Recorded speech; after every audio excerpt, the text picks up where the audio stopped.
Кутмандуу күнүңүздөр менен урматтуу радио көрмандар. Үстүстөгү жылдын октябрь айында Бишкекте мамлекеттик жана муниципал кызматкерлерди кыргыз тилин, кыргыз тесттин талаптарына ылайык курс өттү. Окутууну президентке караштуу мамлекеттик тил жана тил саясаты боюнча улуттук комиссиянын алдындагы окуу, маалыматтык жана котормо борбору мамлекеттик кадр кызматы менен биргеликте өткөрдү. Эмесе окуунун жүрүшү, жыйынтыктары тууралуу маек куралы. Маекти мен Уланбек Турдуканов алып барам. Бүгүн биздин конокто окутуу борборунун адиси Гүлжина Мыйзамбекова. Саламатсызбы? Саламатсызбы. Алгач мамлекеттик кызматкерлерди окутууда кандай кыйынчылыктар болду?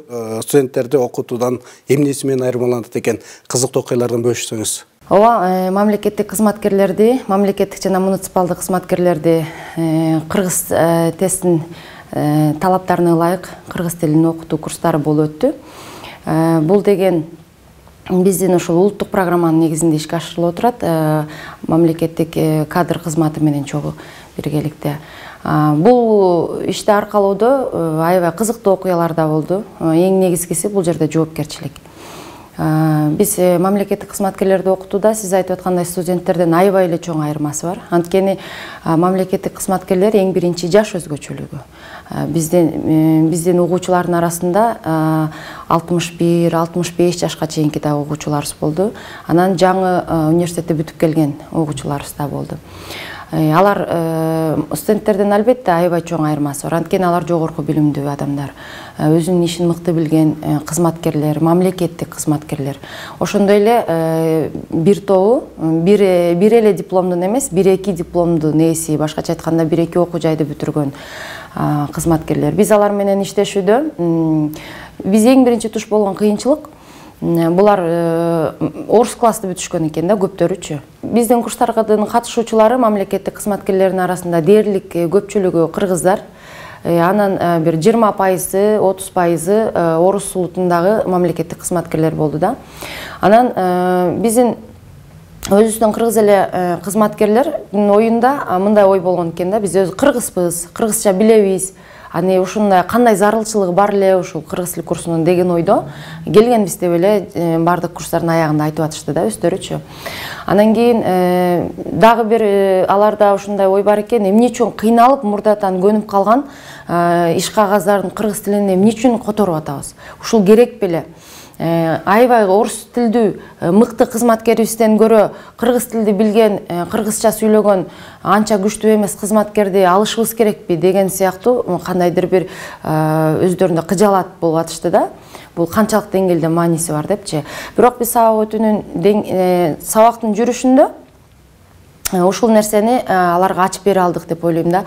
Биз деген Кыргызстанда жашап аткандыктан, кыргыз болгондуктан жана жаманды коногу бийлейт деп коет. Бизди башка улуттун тили менен биздин мамлекеттик башкаруу болбош керек да.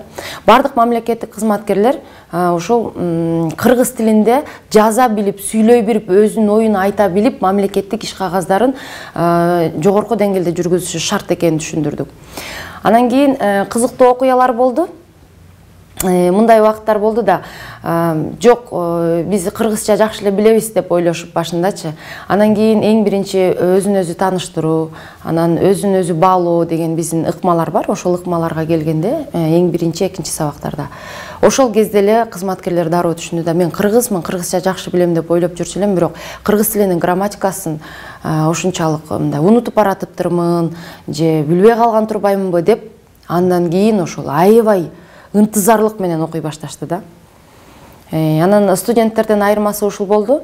Берилген тапшырманы аракеттенип аябай аткарып жатышты. Анткени айырмасы мындай да, дароо колдонууга өтүштү. Иш кагаздарын болобу, эң жөнөкөй эле сөздөрдү болобу, дароо колдонууга өтүштү да. Анан өздөрүнүн айтымында бул алардын ишмердүүлүгүнө пайдасы тийиптир. Тил үйрөндө кандай методиканы колдонуп жатасыздар? Дегеле методдор тил үйрөндө кандай жардам берет? Биз эми негизи А1, А2, Б1, Б2, С1 деген кыргыз тилинин деңгээлиндеги талаптарга ылайык окуттук да. Анан ошол А1 деңгээли бул таптакыр эле кыргызча билбеген же орус класты бүткөн, же болбосо орус улутунда, орус же башка улутундагы кызматкерлер үчүн да. Алар ар бир А деген тамгадан баштап жаңыдан үйрөнө башташат да. Анан мен сабак бергенде көбүнчө B1, B2 деңгээли боюнча сабак бердим. Бул кыргыз тилинде сүйлөй алган, кыргыз тилинде жаза алган, оюн билдире алган эле деңгээл. Ушул ыкма атайын бөлүп койгонубуздун жакшы жемиштүү болгону жаңыдан кыргыз тилин А тамгадан баштап аткандар менен кошо кыргыз тилин дээрлик жакшы сүйлөп, жакшы жазгандарды чогуу окутуу бул окуудагы ыңгайсыздыкты же болбосо угуучуларга кызыксыз болгон бир ыңгайсыз абалдарды жаратмакта. Анткени мен биз деген жаңыдан үйрөнүп келаткан кызматкерлерге кыргыз тилин түшүндүрүүдө башка билгендерге зеригиштүү болуп кетмек. Ошол атайын биз деңгээлдерге бөлүп алып, анан ошол боюнча окутуп аттык.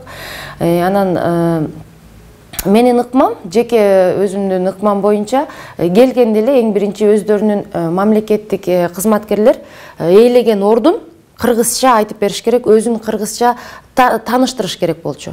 Анан биз баштаганда эле ушул жерден алар кичине так калып калышты да. Баягы мурдатан көнүп калгандай өзүнүн ээлеген кызматын, иштеген жерин орусча айтып көнүп калышкан экен да. Анан кыргызча которулуптур. Анткени азыр ар бир мекемеде дээрлик толук дебесем дагы көбүндө атайын тил адистери иштеп атат да. Анан которулуптур, бирок алар ошону өздөрү айтып мындай сиңирелек экен да өзүнөчү. Анан ушуну кайра-кайра айтып аркылуу өздөрүн биринчи сабакта эле өздөрүн кыргызча тааныштыруу. Анан жат жазуу жаздык эң биринчи эле. Жат жазуудан баштап бизге эмне кереги бар эле, биз кыргызча билебиз да деген көз караш мына ушул жерден алардын көз карашы өзгөрдү да. Анткени ушул аркылуу мен жалпак тил менен эле сүйлөп жүрүптүрмүн. Бирок мамлекеттик кызматкер катары өзүмдүн кызматыма тиешелүү сөздөрдү мен дагы эле орусча айтып жүргөн экенмин деп. Расмий тилде айтып жүрүшүптүр да. Кыргызча айтканда бизге кыйынчылык жаралып атат. Демек окушум керек экен дей баштады. Жат жазуудан кийин менин жеке ыкмам ушундай да, мен алып жат жазууну өзүм текшербейм.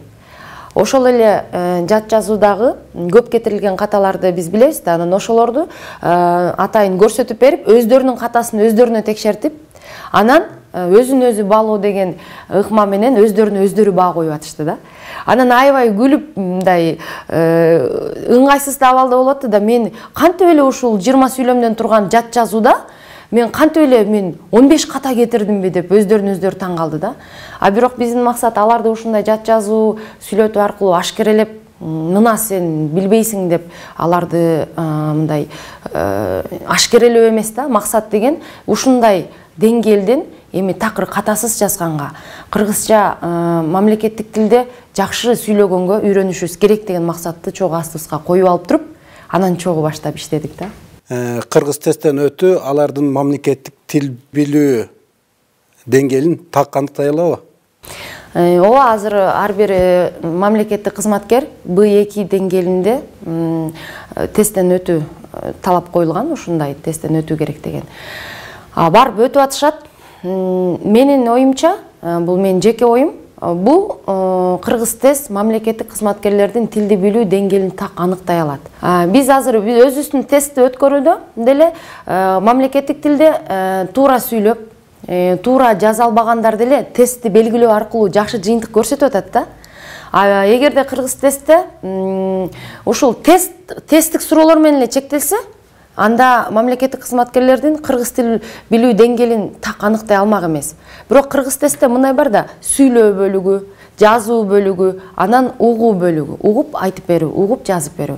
Ушул көбүнчө мамлекеттик кызматкерлер өздөрү да айтып атышат, баягы тесттик суроолорду тегеректеп белгилегенде алар жакшы балл алып атышат. Бирок оюн айтып берүүгө келгенде, же болбосо укканын түшүндүрүп жазып берүүгө келгенде алар өтпөй калып атышат да.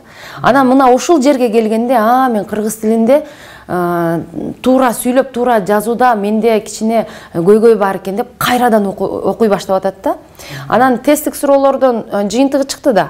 Кийинки өтпөй калгандарды кайрадан барып өтүүгө мүмкүнчүлүк алып атышат да. Ошон үчүн эгерде кыргыз тесттен так өтө алгандар болсо, анда бул анын деңгээлин аныктай алат деген ойдомун.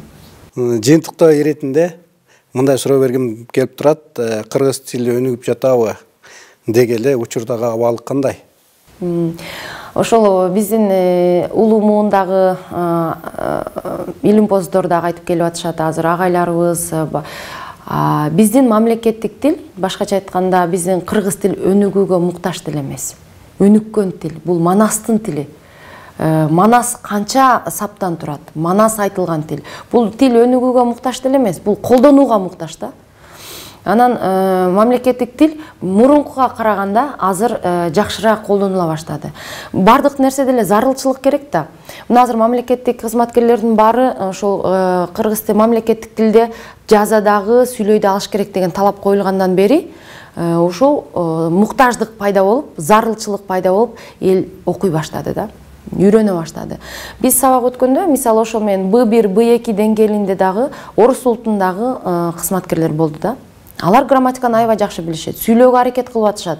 Алардын оюнда алар айтышат, эгерде менден талап кылса, мен кыргызча айта алам, мен кыргызча сүйлөй алам. Менден талап кылбагандыктан өз тилимде сүйлөө мага ыңгайлуу да деп атышат да. Ошон үчүн эгерде биз мамлекеттик тилди билүүгө болгон кызыгууну биринчиден, экинчиден муктаждыкты жарата алсак, бул биздин тилибизди мындай жетишээрлик деңгээлде, жакшы деңгээлде колдоно башташат да.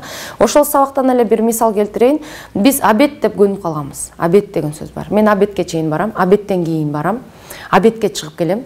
Биз ошол кызматкерлер менен макулдаштык. Мындан кийин обед деген сөздү биздин лексикондон алып салалы депчи. Колдонбой эле коелу.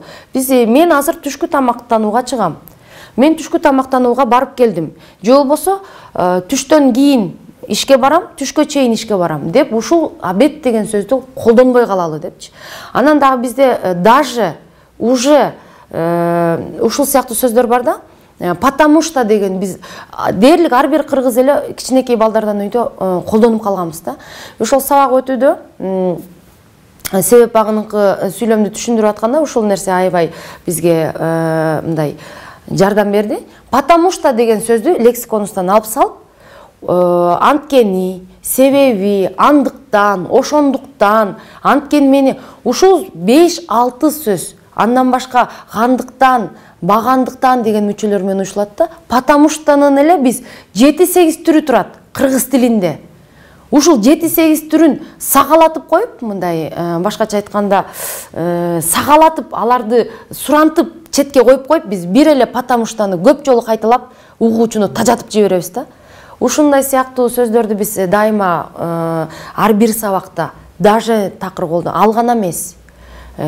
Уже мурда эле, эчак эле, эбак эле деп ушул сөздөрдү атайын жазып алып, сабактын учурунда жана үйгө барганда кызматтык ордусда такыр колдонбойлу деп макулдашып алдык. Анан жагымдуу маанайлар албетте болду. Жыйынтыгында баары келип айтып атышты, окуунун аягында биз чечим чыгардык дейт кээ бир кызматкерлерчи. Биз эми кызматтык ордубузда дагы үй бүлөбүздө да такыр орусча сүйлөбөй, жалаң кыргызча сүйлөгөнгө аракет кылалы.